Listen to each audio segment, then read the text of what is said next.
Comment faire mes ablutions et me débarrasser de l'impureté mineure? Quand le musulman veut faire les ablutions, il doit en avoir l'intention, c'est-à-dire qu'il doit concevoir mentalement en son fort intérieur la volonté de faire cesser l'état d'impureté. L'intention, c'est-à-dire vouloir faire telle chose de façon consciente et délibérée, niya, est une condition qui intéresse tous les actes de l'homme, comme a dit le prophète, paix et salut d'Allah sur lui. Les actes dépendent des intentions avec lesquelles on les accomplit. Hadith rapporté par Al-Bukhari et Muslim. Ensuite, on commence les ablutions selon le déroulement suivant et de façon continue, c'est-à-dire sans trop attendre entre chaque acte. Premièrement, on dit Bismillah, au nom d'Allah. Deuxièmement, avec l'eau, on se lave les mains jusqu'aux poignets, de préférence 3 fois. Troisièmement, on fait la madmada, c'est-à-dire on se lave la bouche en y introduisant l'eau et en y remuant celle-ci, puis on la recrache. Il est conseillé de le faire 3 fois. Ce qui est obligatoire, c'est le faire au moins une fois. Quatrièmement, on fait l'estinshaq, c'est-à-dire on aspire l'eau avec le nez, puis on le fait sortir en faisant l'istinsar, c'est-à-dire en expulsant l'eau à l'aide de l'air qui sort du nez. Il est conseillé de le faire avec intensité, sauf si cela cause un préjudice. Il est recommandé de répéter cela 3 fois.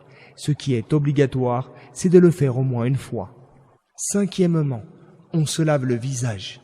Celui-ci est délimité en haut par la partie supérieure du front, là où ordinairement commence le cuir chevelu, en bas par la partie située sous le menton et sur les côtés d'une oreille à l'autre, mais celles-ci ne sont pas incluses dans le visage.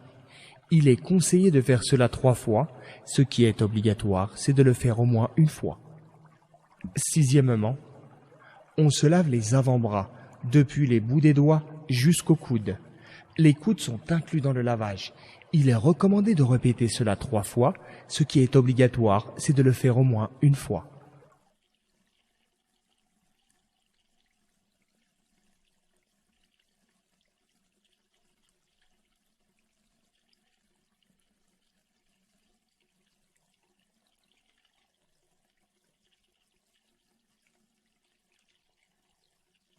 Septièmement, on s'essuie la tête.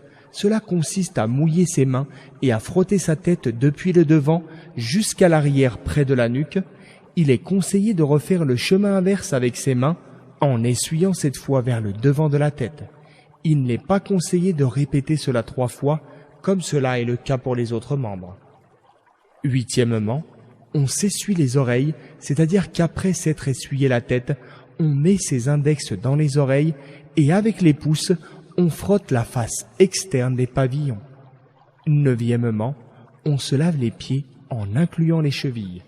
Il est recommandé de répéter cela 3 fois. Ce qui est obligatoire, c'est de le faire au moins une fois.